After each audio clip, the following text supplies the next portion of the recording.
risco aí, né, que podem estar ocasionando, mas, digamos assim, pessoas que já têm, né, doenças pré-existentes, por exemplo, pessoas que têm problemas com hemorroidas, têm mais facilidade de desenvolver ou não? Ou é mito?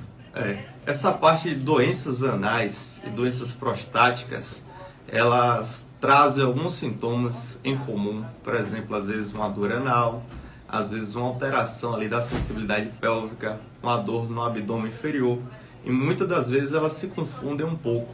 Então, é muito comum um urologista receber no seu consultório pacientes que vêm com doença hemorroidária, com fissura anal, às vezes com câncer de ânus também, que é uma coisa que acontece, e ele vem diretamente ao urologista pela questão da lembrança, do toque retal e tudo mais.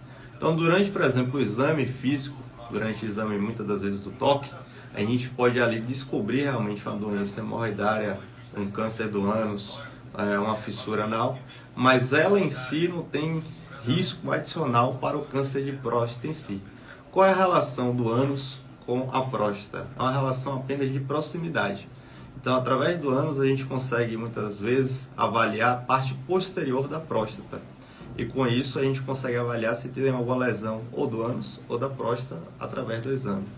Quando se tem um câncer de próstata que já está avançado, ele começa ali pequenininho, vai se multiplicando, ele pode se espalhar pela via linfática, pela via sanguínea, ou pode crescer ali localmente. E o órgão que está bem pertinho dele é o próprio reto, é o próprio ânus, ou então a bexiga. Então, quando esse câncer ele começa a se desenvolver muito e ele tem uma progressão ali dos órgãos adjacentes, muitas vezes a gente consegue detectar invasão. Então, ele pode realmente invadir essa parede anal também. Aí, então, muito importante, né, essa explicação, porque infelizmente a gente ouve, né, muitas informações aí, muitos mitos, e o pior de tudo, né, nessa era que a gente vive de fake news, tem gente que não consegue, né, ter uma absorção do que é verdade, do que é mentira, e às vezes toma a mentira como verdade, e o pior de tudo, compartilha. Isso aí é muito frequente, quando se fala de câncer de próstata aparece muito, mas assim, quando a gente toca, por exemplo, nos temas de disfunção erétil, falta de libido, tem muita daquelas garrafadas para melhorar a função sexual. Então assim, é o que eu costumo falar muito aí nas redes sociais e também nos pacientes, é que o médico, principalmente o médico urologista com formação em andrologia como eu, trabalha também nessa parte de desenvolvimento sexual, das disfunções eréteis, implante de prótese peniana, a gente está ali como um amigo, uma parceria para tirar as dúvidas dessa relação que podem acontecer na cabeça de todo mundo e que muitas vezes o paciente acaba recorrendo ali àquela conversa de vasinho, vai procurar no Google para tentar tirar sua dúvida, enquanto tem um especialista ali fácil, disponível, que basta marcar a consulta, conversar e você vai ter uma informação boa de qualidade para poder tirar e para poder colocar em prática, né, e com medidas muitas vezes aí eficazes para solucionar o problema.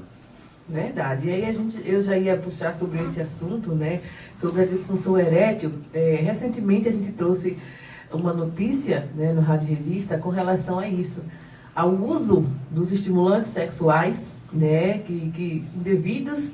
Infelizmente tem um que está na modinha agora, né, que o pessoal está usando bastante, inclusive adolescentes, né, usando esse tipo de medicação.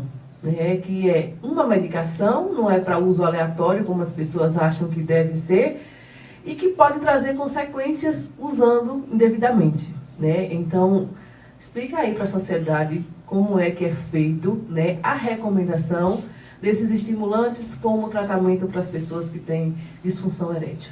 Olha, a disfunção erétil é uma doença, né? Ela é uma doença, é uma patologia. Ela, inclusive, é fator de risco para diversas doenças graves. Então, por exemplo, quando chega um paciente para mim com disfunção erétil, uma coisa que já acende muito alerta é se ele tem algum problema cardiovascular associado. Porque a disfunção erétil, muitas vezes, ela tem um cunho vascular, uma insuficiência vascular. E um vaso, que é uma artéria muito importante, é a artéria coronariana. Então, o paciente com disfunção erétil é um paciente que tem risco de ter infarto, tem risco de ter AVC. A gente precisa olhar com muito cuidado esse tipo de paciente. Agora, voltando para a questão da epidemia do uso de substâncias aí estimuladoras, a gente percebe muito, principalmente na população jovem, muitas vezes até adolescente, para um cunho de performance. Então, o indivíduo está numa relação, às vezes uma relação múltipla, que quer ter ali várias parceiras no mesmo dia, quer passar a noite toda fazendo atividade sexual, ele acaba tomando.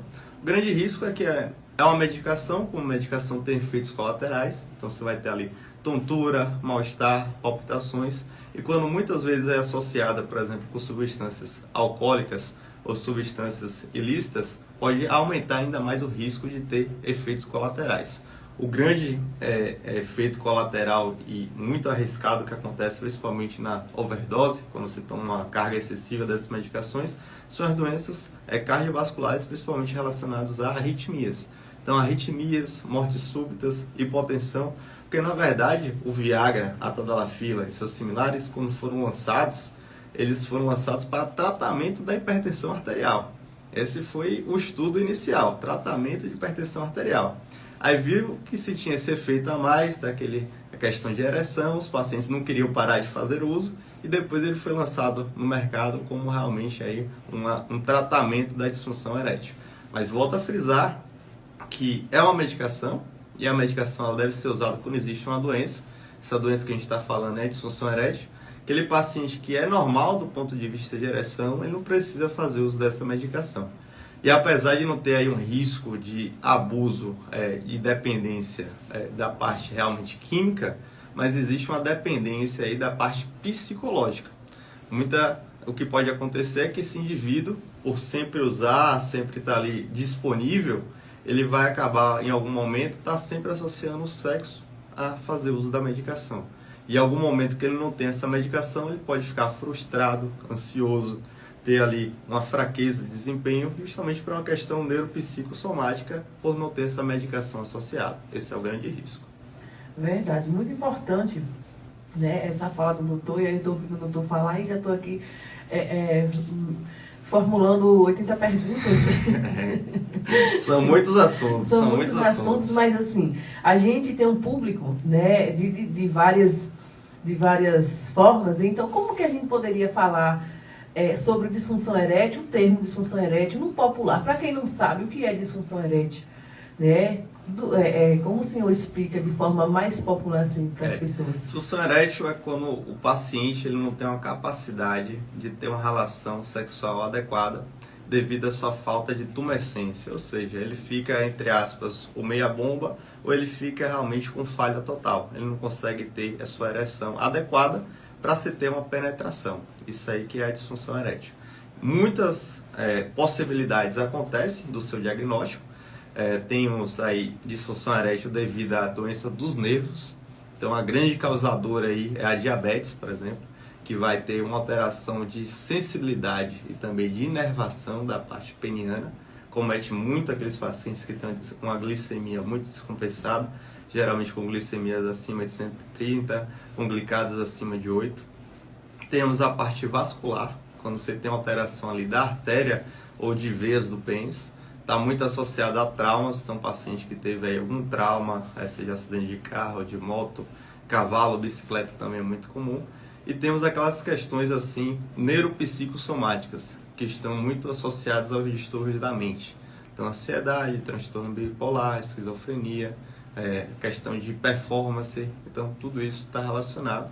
E temos diversas outras doenças, por exemplo, no indivíduo mais adulto, quando a gente chega ali na andropausa, na mulher tem a menopausa, no homem também existe a andropausa, que é quando os hormônios acabam diminuindo. Então, do distúrbio hormonal que pode acontecer na andropausa é a disfunção erétil, no qual a testosterona está tão baixa que ela não permite ali um ambiente que seja propício a se ter ereção. Então, esse paciente, por exemplo, vai ser necessário fazer um tratamento com reposição hormonal e não com essas medicações que a gente vê no dia a dia, que são as tadalafilas e viagras, para ele ter um correto tratamento. Então, por isso que é importante sempre buscar o especialista para o diagnóstico adequado da disfunção erétil, porque não são todas iguais. Então, com esse diagnóstico adequado, a gente vai conseguir dar o tratamento adequado. Isso aí, é muito importante então. E aí a gente sabe, né, que infelizmente a indústria da comercialização dos produtos né, sexuais estimulam, de certa forma, alguns consumos. E, por exemplo, as pessoas que trabalham com as mídias, né, da indústria sexual, os vídeos, digamos assim, muitos dos jovens e dos adolescentes acham, né, que aquilo ali é real e querem ter uma performance, né, duradoura, tipo dos vídeos que assistem, né? Infelizmente, a internet está liberada hoje e está de muito fácil acesso, e isso acaba também prejudicando, né, com relação a essa informação. Então, assim, o processo de ereção natural de um homem, né, para um ato sexual ali, digamos que prazeroso e suficiente, Exato. não sei se podemos dizer assim, é de quanto tempo? Tem uma média assim? Tem, existe a média de diversos povos, e a média do brasileiro aí, você chutaria um número? Não. 4 minutos e meio. Então essa é a média de duração da ereção e da atividade sexual do brasileiro. Então muitas vezes o que acontece, né? Chega o paciente toda semana no meu consultório falando de ejaculação precoce. E aí a gente precisa realmente identificar o que é esse precoce. Se é um precoce real ou esse é um precoce comparativo, justamente o que você falou, a questão da pornografia, que é uma questão totalmente distorcida da realidade, traz danos e que altera a percepção, a autopercepção e a percepção da relação do indivíduo. Então, aquele paciente que tem um vício em pornografia vai ter muitas vezes esse distúrbio da questão da ejaculação e achar que tem uma ejaculação precoce. Então, a média do brasileiro é 4 minutos e 30, tá certo? Daquele indivíduo que tem abaixo disso, a gente pode ter ou não ejaculação precoce, vai depender de como ele está se sentindo, como a sua relação está se acontecendo e como o casal, a parceria ali entende a situação. Então a gente precisa realmente identificar se isso é uma questão apenas comparativa ou se é uma questão que está afetando o indivíduo em si. E aí na ejaculação precoce, a gente tem diversos tratamentos também. Pode passar desde pomadas ali que sirvam para dar um pouco de anestesia ou redução da sensibilidade, até medicações para atuar num ponto de vista mais psicológico e mental e conseguir retardar mais o indivíduo, além de diversas práticas de fisioterapia e psicoterapia. Verdade. E é importante lembrar, né, para os cidadãos, sobretudo, né, os que estão iniciando na vida sexual, que tem, né, muitas vezes as referências na pornografia, que o sexo em si não é só a penetração, né? E o que acontece antes da penetração, às vezes, conta muito mais do que a penetração em si, né? E, infelizmente, muitos homens não se atentam a isso. Acham que sexo realmente é só a penetração. Não sei se esse é um conteúdo para o horário, mas tudo bem. Com certeza, serve para todos os horários, porque é o dia a dia, né? É o que acontece aí no nosso dia a dia, e muitas vezes a gente percebe no consultório que é um assunto que tem pacientes que vão ao urologista e eles chegam lá assim meio que cabisbaixos, sem querer falar nada. A gente vai conversar ali sobre a questão do mais orgânica, pressão alta, diabetes, alteração de açúcar. Mas muitas vezes, se o urologista não tivesse foco de perguntar, o paciente não vai falar. Isso aí é muito comum. Então, na verdade, ele marca a consulta por causa daquele problema, ele chega no consultório e mesmo no consultório ali, é sozinho com o profissional. Se o profissional não pergunta, ele não fala, ele marcou a consulta para aquilo, mas ele vai para casa, vai voltar para casa sem resolver. Então, eu cansei de atender pacientes que vinham de outros profissionais, urologistas ou não, que tinham problemas nessa parte sexual, na parte de ereção, na parte de ejaculação, na parte de libido, toda essa parte que tem ali a sexualidade envolvida, e que eles nunca conseguiram resolver porque nunca conseguiram um foco adequado naquele problema. Então a gente precisa primeiro reconhecer que existe problema, né? Dar o diagnóstico correto e aí depois a gente vai partir para o tratamento. Então tem toda uma sequência. Nesse meio aí tem os exames de sangue, exames de ultrassonografia, que pode ser feita até uma estimulação química ali com injeção diretamente no pênis para avaliar se realmente tem uma coisa que é mais orgânica, vascular, arterial, venosa, ou se é realmente mais algo neuropsicossomático do paciente. Então, com certeza é um campo de muitos diagnósticos, muitos tratamentos e que a medicina está evoluindo também muito nessa parte.